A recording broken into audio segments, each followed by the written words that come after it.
So we are going to be talking about hormones, specifically sexual hormones, right? So we have Dr. Voloshin. She is a naturopathic doctor in our studio today. She focuses on women's health, hormone health, libido, and fertility. Well, welcome, Dr. Voloshin. Thank you for having me, Anita. Okay, so let's just talk about, we can focus on the sexual hormones and the libido. I mean, this is a topic that people are not very comfortable in talking about it. So tell us a little bit about, focus on the female sexual hormones part of it. Yeah, hormones are such a big topic for women in general. When we were in the womb, in our mother's womb, we were just inundated. We were swimming in the hormones, especially estrogen. That was the major one. Of course, progesterone and testosterone were there also, but yeah, we're exposed to hormones all the time, and they help us develop into the humans that we are. And I had an interest in hormones for a long time.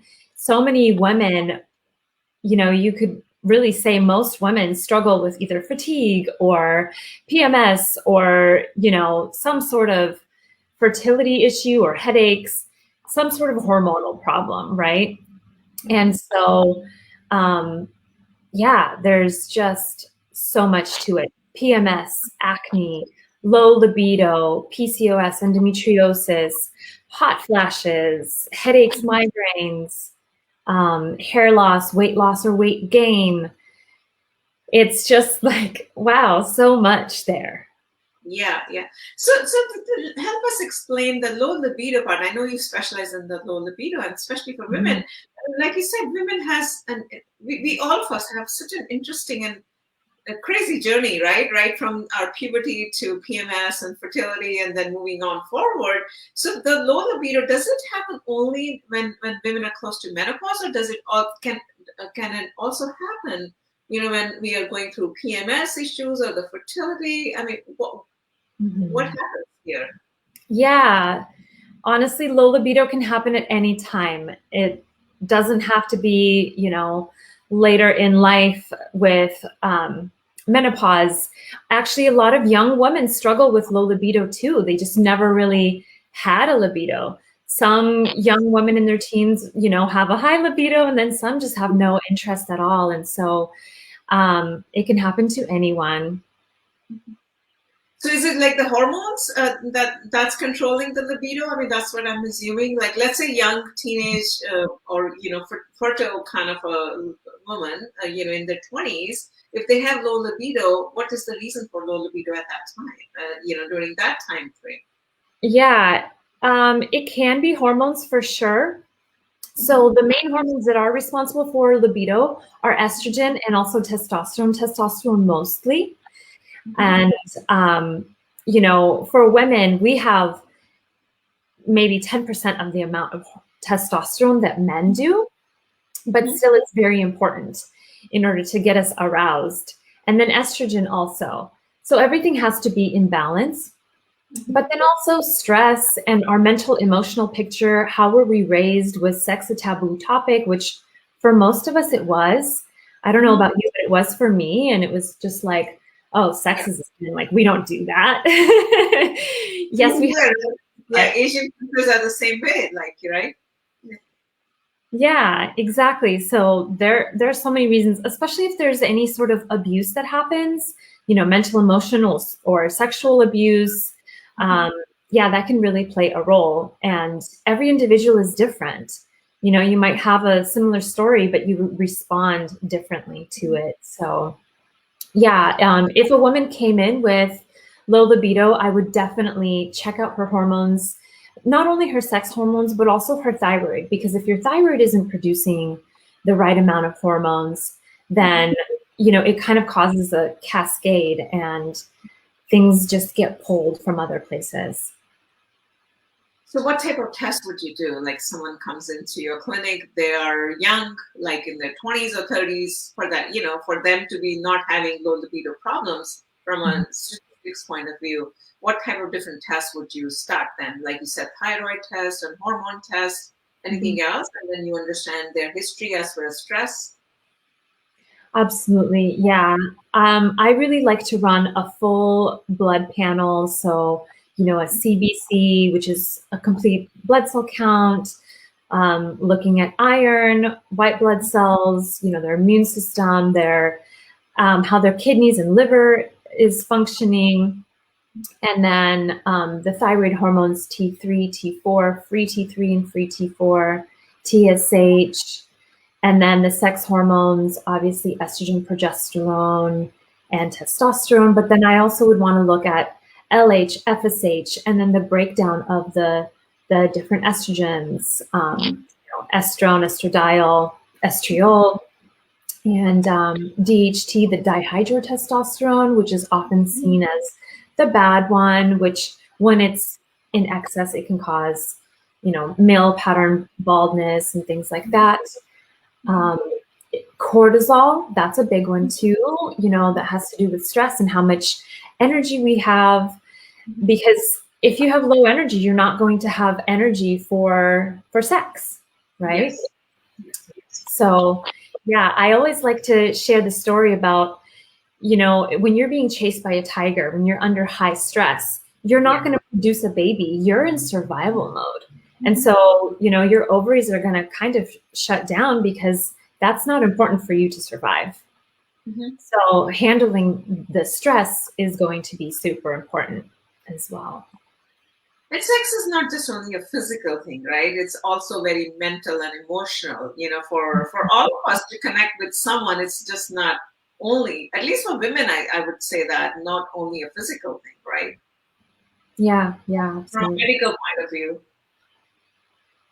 Yeah, the mental emotional picture is so important. How do you feel about your partner? That will play a role too. Do you feel close to them? Us women, we want to feel close. We want to have conversation and, emotional intimacy before we want to have sexual intimacy. Whereas men, they're kind of the opposite. They want to have sex, they want to have the physical intimacy, and then they want to talk.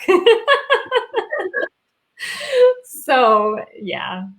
Yeah. Okay. So let's say someone comes in and then you do this entire panel test, right? That you're talking about. So and then so how do you go about the therapy part of it? You are a naturopathic doctor. You obviously are going to do only natural therapies here. What does that framework look like, just on a higher level? Yeah. So I really like to start with nutritional therapies and how is your sleep? How are you eating? Are you getting the proper nutrients that you need? Or are you eating foods that your body is actually rejecting, or you're having symptoms, whether it's diarrhea or constipation or bloating? So I would want to look at the gut health. Are there any food sensitivities? Are you intolerant to gluten, for example, or dairy? Which those two I bring up because they're super common. Most people know about peanut allergies, nut allergies, but yeah, there's so much more to it. And then sometimes you think you're eating something really healthy, but your body's rejecting it also. I recently had a client who, tried to do the autoimmune paleo diet. And she said she felt awful. She felt worse. And guess what? We did a food allergy panel, and she does not tolerate almonds and cashews, and she was eating a lot of those. And so it's like, oh, well, no wonder you don't feel good. So there is no one size fits all, but definitely focusing on whole foods where you're eating lots of plant-based foods, your leafy greens, your root vegetables, Brussels sprouts, low sugar fruit. You're not eating, too much mango or pineapple that are high in fruit, although, you can have those. It's just making sure that you're not eating 5 mangoes a day, or, you're not relying on that high sugar stuff, and getting a variety. That's so important to get proper flora in your gut. And then adding certain nuts and seeds. For example, flaxseed has been really well studied on how it helps balance hormones, especially estrogen. And so what it'll do is it will help your body naturally produce estrogen, but then it will also help you excrete and metabolize any excess estrogen that has already been used up. So if you're not excreting it properly through the bowels, they're going to recirculate, and it's the metabolites that are actually not healthy for you, and those are the ones that put people at risk of breast cancer and other conditions. So yeah, nutrition is kind of like the baseline, the foundation, and then we can talk about supplementing with, B vitamins or different herbal remedies.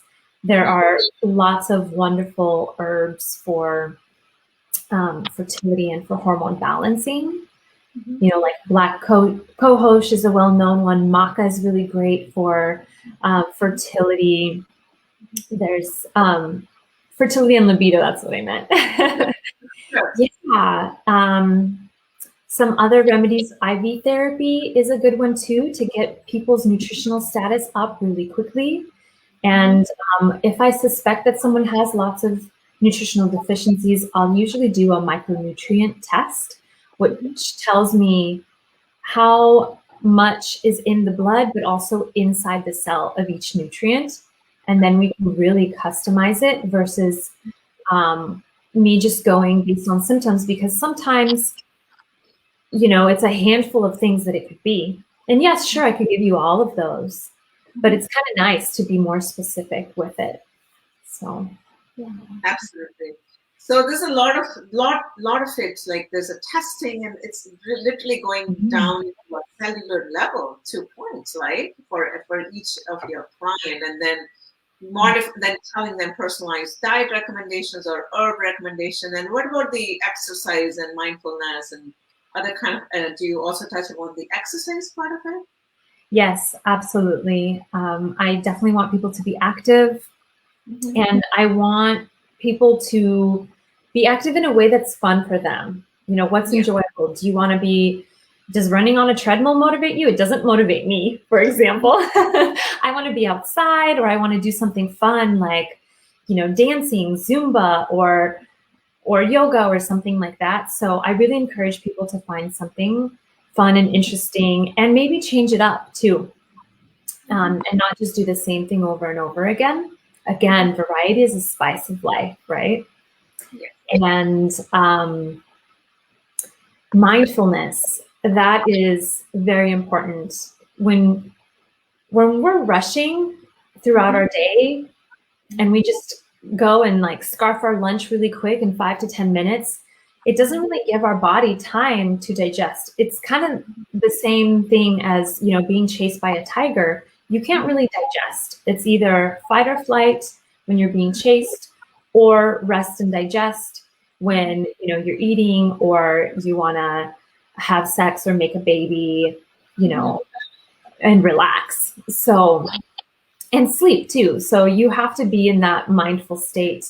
I actually just before this talked to someone about, sitting down for her meal and taking a few belly breaths before starting to eat, because she's one of those that's very busy, high achieving woman, and she's not really chewing her food either. So that's just one of those things that I coach people on. And sometimes also that includes taking a breath between each bite. Have you heard the recommendation of putting your fork down between each bite? No.